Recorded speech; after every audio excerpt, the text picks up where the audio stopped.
The Local Show, sponsored by Victory in Motion, home of knee repair, not knee replacement, on News Radio 570 WSYR, on 106.9 FM, and live everywhere on the iHeartRadio app. The Local Show features in-depth conversation with business owners, employees, and influential business leaders throughout Central New York, exploring their successes, challenges, and reasons for doing business right here in our growing community. The Local Show is produced locally by Zoe Advertising. Now your hosts, Tom and Steve. Welcome in, ladies and gentlemen. This is the 2025 early spring edition of The Local Show. I'm your host, Tom Soccocio Jr., along with my friend and co-host, Steve Roberts. In every episode, we dive into captivating conversations with Syracuse's movers and shakers, like business owners, top executives, entrepreneurs, nonprofit organizations, and a bunch more. So you brace yourself for jaw-dropping business insights and success stories. The Local Show shines the light on the business visionaries, turning Syracuse into the ultimate hub for work, life, and new opportunities. We're broadcasting from the Zoe Advertising Studios, brought to you by Victory in Motion, the home of knee repair, not knee replacement. And you can see us on YouTube. Just look up Zoe Advertising, and you can see Steve in all his shining glory. That's when I take my hat off, anyway. Yes, right. You'll see that shine. A little shining glory there. I don't know. Absolutely. It's not very glorious, but... Dr. Nicole, how are you? I'm well. How are you doing? Well, we're hanging right in there. Allergy season in full swing. Everybody catching a little bit of allergy. Does that affect hearing at all? It can potentially. It can affect your middle ear. So if you get any inflammation around your eustachian tubes and sinuses, sometimes that can affect your middle ear and cause pressure on your eardrum, or sometimes fluid, and that could potentially develop into an ear infection sometimes. That's no fun. No. What do people primarily come to you for as an audiologist?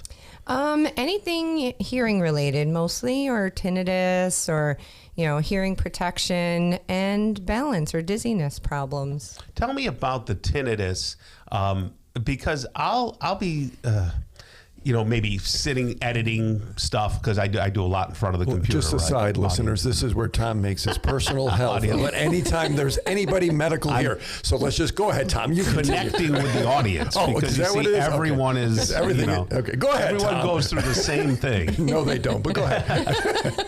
So when I'm sitting, sometimes just out of nowhere, you'll get that in your ear, and you feel like you can't hear. It'll be really muffled, and then you'll get that little ringing, but it only lasts like 10 seconds. Yeah, that's good. It goes away. Yeah, is that tinnitus? Yes. Oh, that okay, is so that's a tinnitus. form of tinnitus. Huh? Yeah, so it's a sound in the absence of sound in your environment. So typically your nerves create it, but there are other things that can cause it as well. So that's why it's good to get evaluated.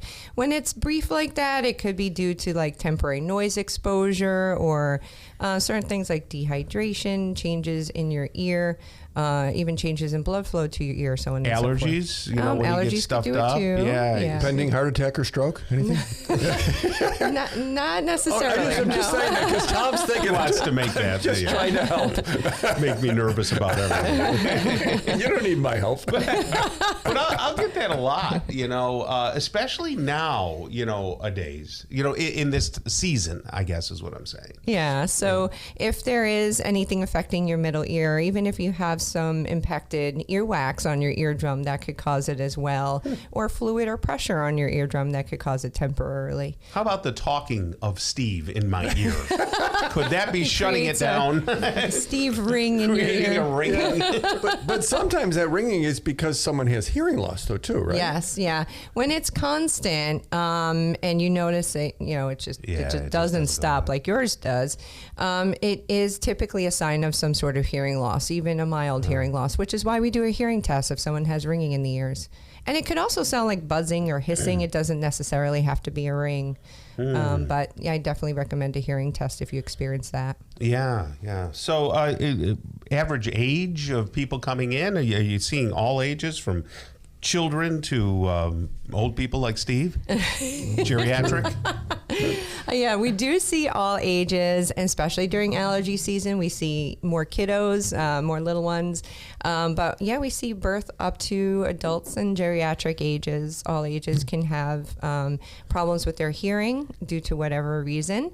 And yeah, we've been actually seeing more kids lately. Have too. you had to pull people aside and say, your hearing is fine, you just don't listen, or anything like that? Selective hearing, yes, we see that you do too. a little of that? I didn't hear you, dear. Yeah, and actually sometimes there's something called a hidden hearing loss where, we do a basic test and we find that the hearing levels are normal. Mm-hmm. But then we need to do more further testing if a patient is complaining, I can't hear in background noise. There could be other things going on even with the hearing nerves. So that's why we do further testing if someone says that. Still hearing these things on the commercials, hey, call before midnight tomorrow, buy one ear, get one free. These amplifier things, they're still pretty common, right? Yeah, they're very common. Actually, they're getting more and more common as the FDA pretty much deregulated it. So everything they're calling a hearing aid, which really isn't. It's just an amplifier reclassified. If it doesn't suit your hearing loss, or if it's not prescribed to your hearing loss, I technically think it should not be called a hearing aid because it's not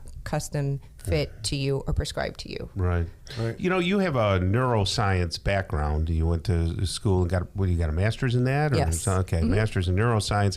Plus, you're an audiologist. Where do your services and your skills fall off, and then ENTs take over? Like, when do you see an ENT? When do people see you? Yeah, we look at the function of hearing, the function of balance, so we could do neurophysiological testing.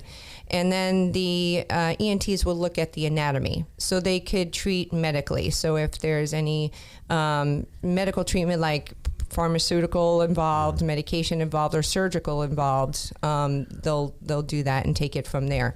And like I said, we just look at mostly the function of it and treat it. So you make it easier for folks to hear that can't hear. They might go, okay, your eustachian tube is crooked or broken, or like you're not putting tubes in people's ears. No, the ENT will do that. Okay. Yeah, and that's no fun. And for Steve, you don't do drive-by lobotomies at all? Because I'm looking for a place for him. You are. So Dr. Nicole Anzalone, SyracuseHearingSolutions.com, or you can give her a ring at 468-2985, 468-2985. Syracuse Hearing Solutions, get your hearing checked.